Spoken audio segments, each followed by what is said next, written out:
ಇವತ್ತಿನ ಬ್ರೇಕ್ಫಾಸ್ಟಿಗೆ bisibelebath powder ready ಮಾಡ್ಕೊಳ್ತಾ ಇದ್ದೀನಿ. ಯಾಕಂದರೆ ಬಿಸಿಬೇಳೆಬಾತ್ ಮಾಡೋದಕ್ಕೆ ಇಲ್ಲಿ ಒಂದು ಅರ್ಧ ಕಪ್ಪು ಕಡಲೆಬೇಳೆ ಹಾಕ್ಕೊಂಡಿದ್ದೀನಿ, 1 ಕಪ್ಪು ತೊಗರಿಬೇಳೆ ಹಾಕ್ಕೊಂಡಿದ್ದೀನಿ, ಮತ್ತೊಂದು ಅರ್ಧ ಕಪ್ಪು ಉದ್ದಿನಬೇಳೆ ಹಾಕ್ಕೊಂಡು ಚೆನ್ನಾಗಿ ಫ್ರೈ ಮಾಡ್ಕೊತೀನಿ. ಮತ್ತು ಧನಿಯಾ ಒಂದು 2 ಕಪ್ ಹಾಕ್ಕೊಳ್ತೀನಿ. ಮತ್ತು ಮೆಣಸು ಮತ್ತು ಚಕ್ಕೆ, ಲವಂಗ, ಏಲಕ್ಕಿ ಎಲ್ಲ ಹಾಕ್ಕೊಂಡು, ಮೆಣಸು ಮತ್ತು ಕರ್ಬೇವಿನ ಸೊಪ್ಪು ಹಾಕ್ಕೊಂಡು, ಮತ್ತು ಒಣಮೆಣಸಿನ್ಕಾಯಿನೂ ಹಾಕ್ಕೊಂಡು, ಜೀರಿಗೆ ಹಾಕ್ಕೊಂಡು ಇಲ್ಲಿ ಚೆನ್ನಾಗಿ ಫ್ರೈ ಮಾಡಿ ತೊಗೊಳ್ತೀನಿ. ಇಲ್ಲೆಲ್ಲ ಚೆನ್ನಾಗಿ ಫ್ರೈ ಆದಮೇಲೆ ಇದನ್ನು ನಾನು ಸ್ವಲ್ಪ ತಣ್ಣಗಾದಮೇಲೆ ಇಲ್ಲಿ ಮಿಕ್ಸಿಗೆ ಹಾಕ್ಕೊಳ್ತೀನಿ. ಮಿಕ್ಸಿಗೆ ಹಾಕ್ಕೋಬೇಕಾದ್ರೆ ಸ್ವಲ್ಪ ಉಪ್ಪು ಹಾಕ್ಕೊಂಡು ನಾನಿಲ್ಲಿ ಮಿಕ್ಸಿ ಮಾಡ್ಕೊಳ್ತೀನಿ. ಇದು ಮಾಡಿ ಇಟ್ಕೊಂಡ್ರೆ ಒಂದು 2 ತಿಂಗಳು ತನಕನೂ ಬರುತ್ತೆ. ಹಾಗಾಗಿ ಸ್ವಲ್ಪ ಜಾಸ್ತಿ ಕ್ವಾಂಟಿಟಿಯಲ್ಲಿ ಮಾಡಿ ಇಲ್ಲಿ ನಾನು ರೆಡಿ ಮಾಡ್ಕೊಳ್ತಾ ಇದ್ದೀನಿ. ಇದೆಲ್ಲ ನೋಡಿ ನೈಸ್ ಪೌಡ್ರ್ ಆಗಿದೆ.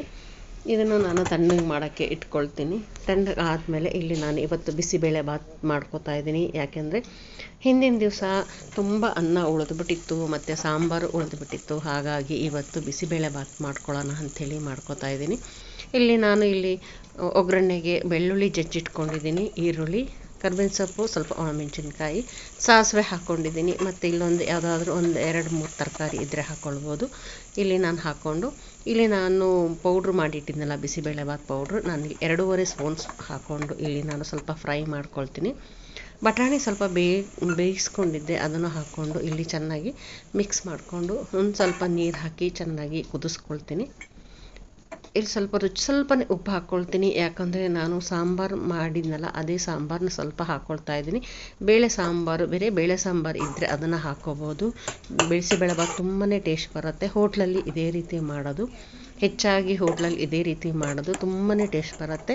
ಇಲ್ಲಿ ಮತ್ತು ಅನ್ನನೂ ಫ್ರೆಶ್ ಉಳಿದಿರೋ ಅನ್ನ ಅದನ್ನು ನಾನು ಇಲ್ಲಿ ಹಾಕ್ಕೊಂಡು ಸ್ವಲ್ಪ ಚೆನ್ನಾಗಿ ನೀರು ಹಾಕ್ಕೊಂಡು ಉದುರಾಗಿ ಮಾಡಿಕೊಂಡು ಇಲ್ಲಿ ಮಿಕ್ಸ್ ಮಾಡ್ಕೊಳ್ತೀನಿ. ಈ ರೀತಿ ಮಾಡಿದ್ರೆ ಬಿಸಿಬೇಳೆಬಾತ್ ತುಂಬಾ ಟೇಸ್ಟ್ ಬರುತ್ತೆ. ಇದಕ್ಕೊಂದು 1 ಟೀ ಸ್ಪೂನ್ ನಾನಿಲ್ಲಿ ಶುಗರ್ ಹಾಕ್ಕೊಳ್ತಾ ಇದ್ದೀನಿ ಟೇಸ್ಟಿಗೆ. ಇಲ್ಲಿ ನಾನು ಲಾಸ್ಟಿಗೆ ಕೊತ್ತಂಬರಿ ಸೊಪ್ಪು ಹಾಕ್ಕೊಂಡು ಇದು 1 ಅಥವಾ 2 ವಿಶಿಲ್ ಹೊಡ್ಕೊಂಡ್ರೆ ಇಲ್ಲಿ ಚೆನ್ನಾಗಿ ತುಂಬ ಚೆನ್ನಾಗಿ ಇಲ್ಲಿ ಒಂಥರ ಫ್ರೀಯಾಗಿ ಅದು ಚೆನ್ನಾಗಿ ಬಾಯ್ಲ್ ಆಗುತ್ತೆ. ಸ್ವಲ್ಪ ನೀರು ಹಾಕ್ಕೊಂಡ್ರೆ ಚೆನ್ನಾಗಿ ಇಲ್ಲಿ ಆಗುತ್ತೆ. ಇಲ್ಲಿ ನಾನು ಎಲ್ಲ ಆದಮೇಲೆ ಮಿಕ್ಸ್ ಮಾಡಿಕೊಂಡು ಸರ್ವ್ ಮಾಡ್ಕೊಳ್ತೀನಿ. ಇಲ್ಲಿ ನೋಡಿ ಈ ರೀತಿ ಬಿಸಿಬೇಳೆಬಾತ್ ಮಾಡಿದ್ರೆ ತುಂಬಾ ಚೆನ್ನಾಗಿರುತ್ತೆ. ಫ್ರೆಶ್ ಆಗೂ ಮಾಡ್ಕೋಬೋದು. ಹೆಚ್ಚಾಗಿ ಈ ರೀತಿಯೇ ಬಿಸಿಬೇಳೆಬಾತ್ ಹೋಟ್ಲಲ್ಲಿ ಮಾಡೋದು. ಇಲ್ಲಿ ಖಾರ ಹಾಕ್ಕೊಂಡಿದ್ದೀನಿ, ಮೊಸರು ಬಜ್ಜಿ ಹಾಕ್ಕೊಂಡಿದ್ದೀನಿ, ಮೇಲೆ ಸ್ವಲ್ಪ ತುಪ್ಪ ಹಾಕ್ಕೊಂಡು ತಿಂದರೆ ತುಂಬಾ ಟೇಸ್ಟ್ ಆಗಿರುತ್ತೆ. ಹೇಗಿದೆ ಅಂತ ಕಮೆಂಟ್ ಮಾಡಿ ಹೇಳಿ. Thanks for watching. ಸಬ್ಸ್ಕ್ರೈಬ್ ಮಾಡೋದನ್ನು ಮರಿಬೇಡಿ.